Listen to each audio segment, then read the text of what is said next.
The frontier town of Red Willow sat at the edge of the desert, half forgotten and barely breathing.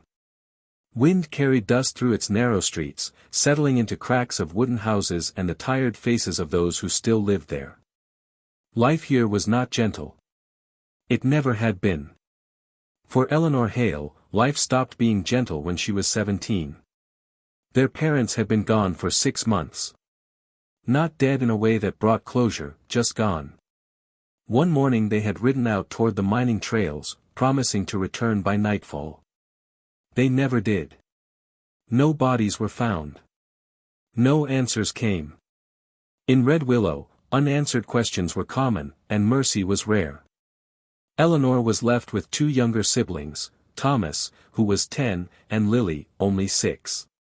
The first weeks were spent surviving on what little remained in the pantry: dry beans, stale flour, and a small sack of rice their mother had stored away. Eleanor stretched every meal, counting grains, breaking bread into smaller pieces, smiling as if it were enough. But hunger is patient. It waits. On a cold morning when the sun barely touched the horizon, Eleanor woke to the sound of Lily crying. Not the sharp cry of pain, but the slow, exhausted sob of a child whose body had learned to expect disappointment. "I'm hungry," Lily whispered, curled beneath a thin blanket. Eleanor sat up, her chest tightening. She walked to the kitchen, if it could be called that. A cracked stove. One rusted pan. A table with a missing leg propped up by a stone. The cupboard was almost empty. She had never cooked before. Not properly. Their mother had always handled meals while Eleanor fetched water or kept the children occupied. Cooking had seemed like a small thing then. Now it felt like the difference between life and collapse. She soaked the last of the beans and lit the stove with trembling hands. The fire flared too high, licking the bottom of the pan until smoke filled the room. She coughed, waved her hands, tried again. The beans burned. Thomas watched from the doorway, silent. He did not complain. That hurt more than if he had. "I'll fix it," Eleanor said quickly, forcing a smile. "Just give me a moment." She scraped what she could salvage into 3 bowls. Lily ate slowly, chewing as if afraid the food might disappear if she rushed. Thomas pushed his bowl toward Lily when he thought Eleanor wasn't looking. Eleanor pretended not to see. That night, Eleanor lay awake listening to her siblings' breathing. Hunger was not loud, it pressed gently but relentlessly against her thoughts. She realized something then, staring at the ceiling's dark cracks. No one was coming to save them. The next day, Eleanor walked to the edge of town. The saloon cook had quit, and the owner needed someone cheap, someone desperate. Eleanor was both. She scrubbed pots, peeled potatoes, and watched closely as the cook worked before leaving for good. She memorized the way he stirred, the timing, the smell of food just before it was ready. By evening, her hands were blistered, but her mind was full. That night, she tried again at home. She boiled water carefully. Added beans slowly. Waited. Stirred. The smell was different this time, warm, familiar. When Lily smiled at the first bite, Eleanor felt something break and heal inside her all at once. Cooking became her education. She learned through mistakes: burned bread, watery stews, meals too salty to swallow. But each failure taught her something. Fire control. Patience. Portions. She learned how to stretch food without showing fear. Eleanor always served her siblings first. She told herself she wasn't hungry. Some nights, it was almost true. As weeks passed, Red Willow remained indifferent. People noticed Eleanor working, noticed the children growing thinner but still standing. Sympathy was quiet here, and charity came with conditions. One evening, Thomas asked softly, "Will Mama ever come back?" Eleanor paused, stirring the pot. The truth sat heavy on her tongue. "I don't know," she said carefully. "But we're okay. I promise." It was the first promise she wasn't sure she could keep. Yet every morning, she rose before dawn. Every night, she lit the stove. Every meal was an act of defiance against a world that had decided they were expendable. Eleanor did not learn to cook because she loved it. She learned because hunger demanded it. And love made sure she never stopped. The first frost of the season arrived quietly, leaving Red Willow covered in a thin, silvery layer of ice. The wind cut through the streets like a knife, rattling shutters and sweeping dust into every corner. For Eleanor, mornings were colder than ever. Her fingers, stiff and cracked from constant labor, struggled to carry water from the well. Each bucket weighed more than the last, yet she forced herself to complete the task. The children needed her, and the thought of them hungry was unbearable. Thomas, now taller than last winter but still fragile, helped where he could. Lily, delicate and quiet, tried to assist, but the frost made her hands numb. Eleanor watched them carefully, suppressing her own shivers. Survival demanded constant vigilance. One wrong step could mean illness. One missed meal could mean crying, fatigue, or worse. Eleanor's small kitchen had become the heart of their fragile home. Every morning, she rose before the sun, lighting the fire and gathering whatever ingredients she could find. The pantry was nearly bare, and each day required creative thinking. She boiled root vegetables, stretched beans with herbs from the tiny windowsill garden, and scavenged grains from the market stalls for pennies. Occasionally, the town's butcher, a kindly old man with a crooked back, would offer a scrap of meat.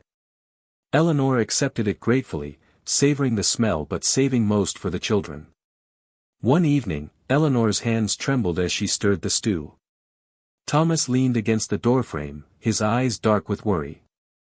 "Eleanor, do you think we'll ever be okay?" he asked quietly. She looked down at the bubbling pot. The room smelled of warmth and hope, but the shadows outside the window reminded her of the harsh world waiting beyond. She knelt beside him, placing a firm hand on his shoulder. "We will be," she said, forcing a smile she did not feel. "As long as we have each other, we'll find a way." Her words were more for herself than for him. Each day was a battle, and sometimes she doubted if she had the strength to fight again. Yet when she looked at Lily's trusting eyes, the tiny hands reaching out for her, Eleanor's heart filled with a quiet determination. She would not fail them. She could not. Days passed in a blur of chores and cooking. The wind grew harsher, snow threatening to fall at any moment. Eleanor trudged to the market every morning, clutching a few coins she had earned by washing dishes and scrubbing floors at the saloon. She bartered for flour, sugar, and vegetables, always careful to save a little for emergencies. On nights when the streets were empty and the wind screamed through the alleys, Eleanor would sit by the fire, her hands wrapped around a tin cup of tea, listening to the silence broken only by the distant howl of a coyote. It was during one of these nights that Eleanor realized something profound. Cooking was no longer just a survival skill, it had become a language of love. Each chop, each stir, each simmering pot was a silent promise to her siblings, she would not let them go hungry. She had learned to coax flavor from nothing, to stretch a meager supply into a meal that nourished both body and spirit. In a world that had abandoned them, her hands could create warmth and sustenance. One particularly harsh morning, Eleanor returned from the market to find a letter pinned to her door. The ink had smudged from the damp, and the edges were tattered. She unfolded it carefully. "Your parents have left nothing but debts. The town council will repossess your home if unpaid. Leave by sundown." Eleanor's stomach dropped. Her mind raced. They had barely managed to survive the last 6 months. How could she find more money? The thought of her siblings without a roof, without warmth, without food, was unbearable. She gripped the letter until her knuckles turned white, tears threatening to spill. But she could not let them see her cry. Not now. Not ever. That evening, she cooked as usual. She boiled the potatoes, stretched the beans, and baked a small loaf of bread. Thomas and Lily watched her quietly, sensing something different in the air. Eleanor's hands shook slightly as she plated the food. "Eat," she said softly, forcing cheer into her voice. "Warm yourselves while it's hot." The children obeyed, their mouths full of the humble meal. Eleanor watched them, silent, her heart aching. The weight of responsibility pressed down on her chest. She realized that survival was no longer just about keeping them fed. It was about protecting them from the cruelty of the world, about creating a bubble of safety, even if only within the four cracked walls of their home. That night, after the children had fallen asleep, Eleanor sat by the stove, staring into the dwindling flames. She traced the lines of her parents' absence, the debts, the unyielding frost outside. She thought about every meal she had ever made, the burnt bread, the watery stew, the meager servings, and she realized that despite the hardships, she had created something powerful.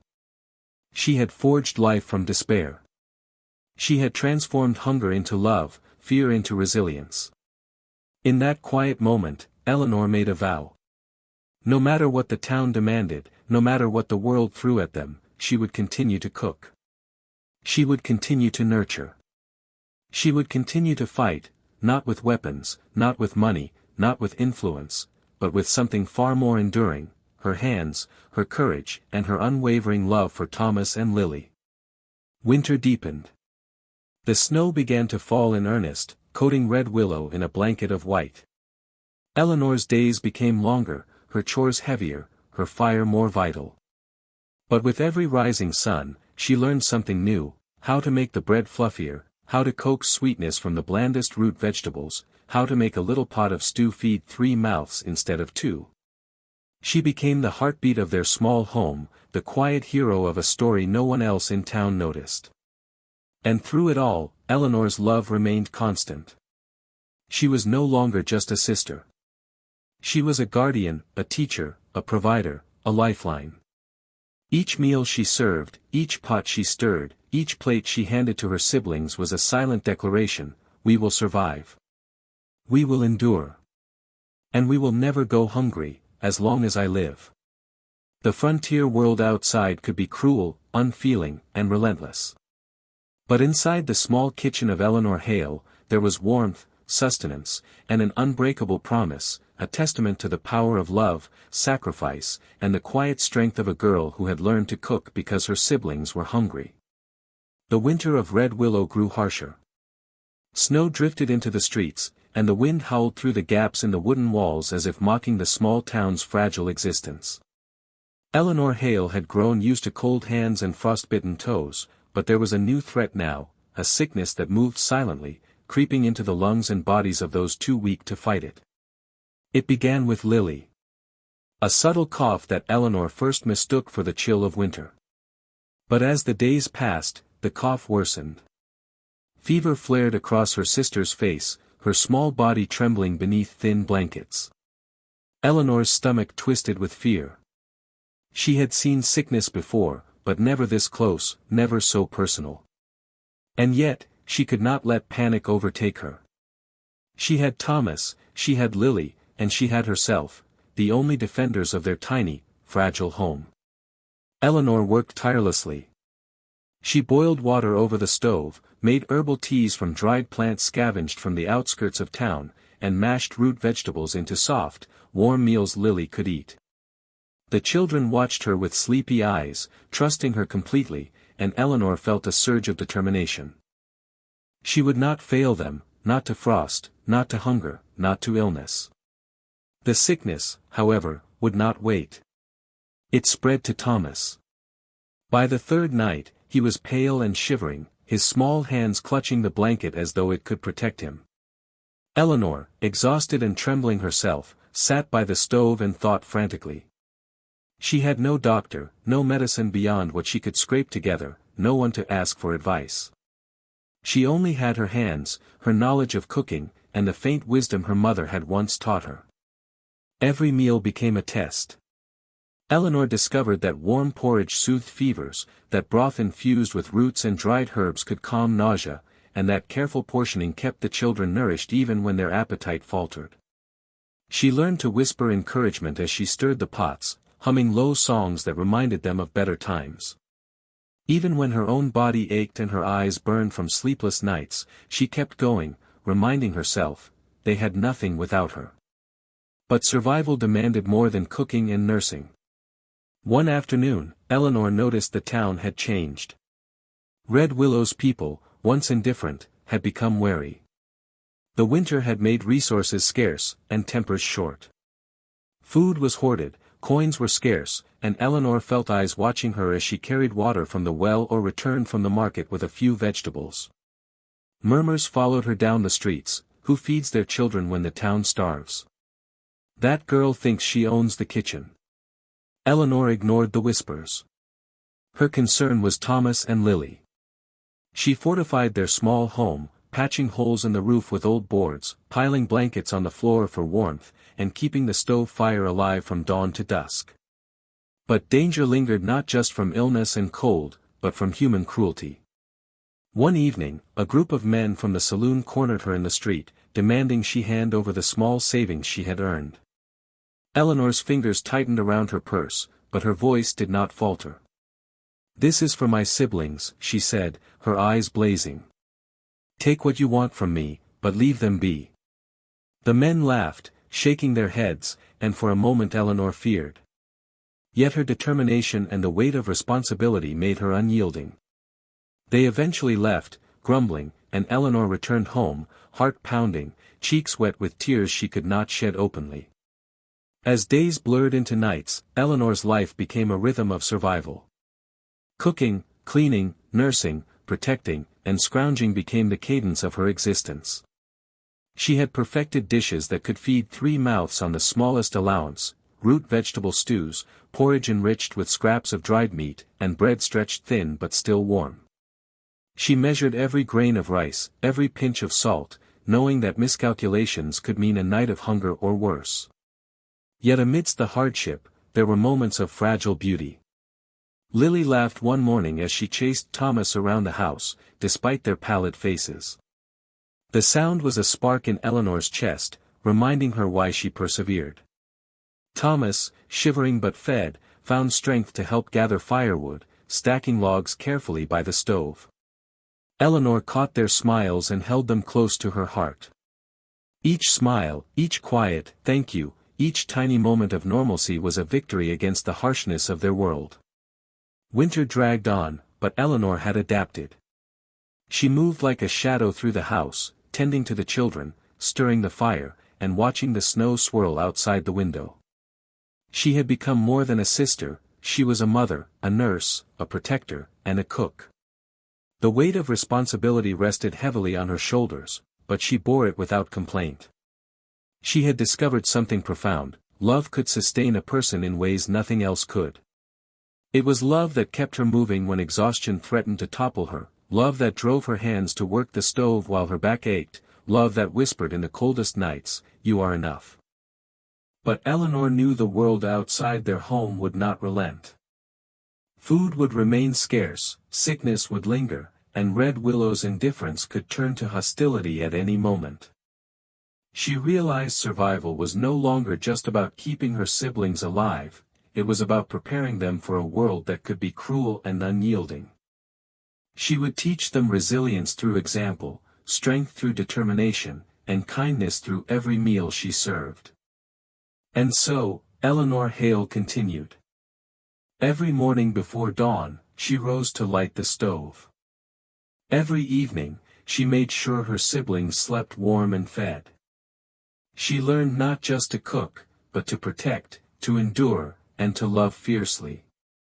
Through snow, sickness, scarcity, and the cold stare of a harsh town, Eleanor remained unwavering. She had become the lifeline for Thomas and Lily, and in her determination, she had forged a legacy of courage, care, and unwavering devotion. The frontier world outside Red Willow could be cruel, unyielding, and indifferent, but inside their small home, Eleanor had created a fortress of warmth, nourishment, and hope. She had learned that cooking was more than survival, it was a declaration of love, a shield against despair, and a promise that, no matter what, her siblings would never face hunger alone. The winter of Red Willow was merciless. Snowstorms rolled in without warning, covering the streets in a thick, suffocating white. The wind cut like steel through the gaps in the wooden homes, and the few remaining townsfolk rarely ventured outside. But inside the Hale household, Eleanor's world was alive with struggle, love, and quiet heroism. Eleanor rose before dawn as always, her hands stiff with frostbite, her eyes tired but alert. She carried water in frozen buckets from the well, each step a test of balance on icy ground. Thomas helped as best he could, but Lily was too weak, too small. Eleanor wrapped her youngest sibling in layers of blankets, murmuring encouragement, and carried her inside.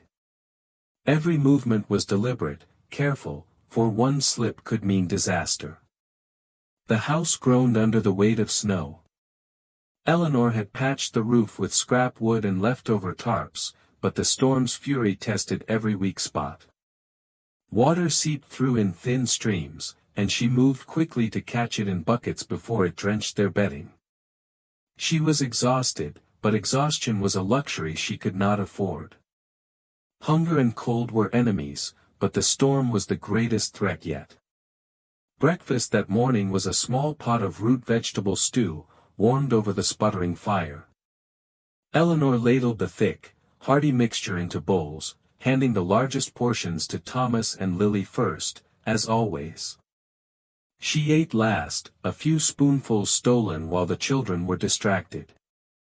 Their eyes glimmered with the warmth and sustenance she provided, but the shadows under their eyes told her that the storm and illness were taking a toll. The town itself offered no reprieve. Red Willow had grown quieter, the remaining residents more wary. Supplies were scarce, and Eleanor's small stockpile of food and firewood was dwindling. On her way back from the market, she had encountered a group of men demanding her few coins, sneering and threatening. She had escaped only because she ran faster than anyone expected a girl of 17 to run, her small bundle of food clutched to her chest like a talisman. The thought of losing what little she had made her stomach churn with panic, but she had survived. She had to. That evening, as snow fell heavier than ever, Eleanor heard a distant crash outside. Her heart leapt into her throat. She grabbed a lantern and stepped carefully into the hallway, listening. The sound came again, closer, louder. A tree, heavy with snow, had fallen onto their roof.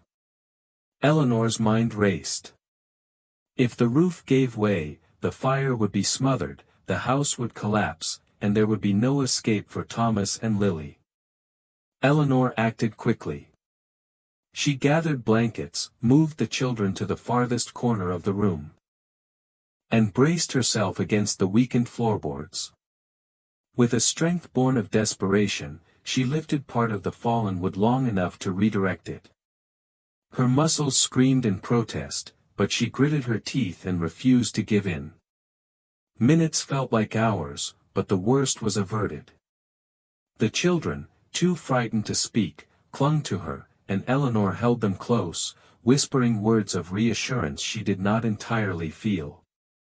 The following days were a blur of activity, each one more demanding than the last. Eleanor rationed the remaining food, carefully measuring each portion so the children would not go hungry.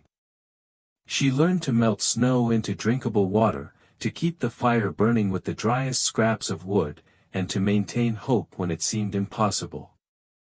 Each night, she listened to the wind scream outside and imagined the town swallowed by the storm, leaving only their little house as a fragile beacon of survival. Then came the fever. Lily's cough returned, harsher than before, followed by a trembling that Eleanor could not calm. Thomas, though stronger, began showing signs of weakness too. Eleanor's heart pounded as she boiled water, mashed vegetables, and created broths meant to nourish and heal.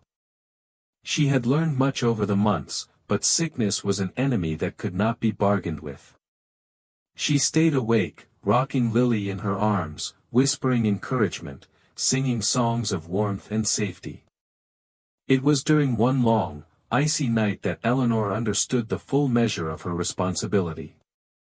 She was not just feeding them, she was keeping them alive. Every stir of the pot, every careful spoonful, every whispered word carried more weight than she had ever imagined. Her love was the only shield between her siblings and the indifferent, cold world outside. As the storm peaked, the wind rattling the shutters and snow piling high against the walls, Eleanor decided she had to act. The town's market was closed, supplies were gone. She could not rely on chance anymore.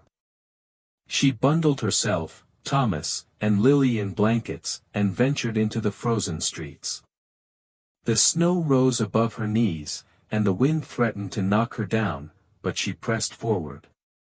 Every step was a battle, but she thought of her siblings' hungry eyes, their tiny hands reaching for her, and she refused to fail.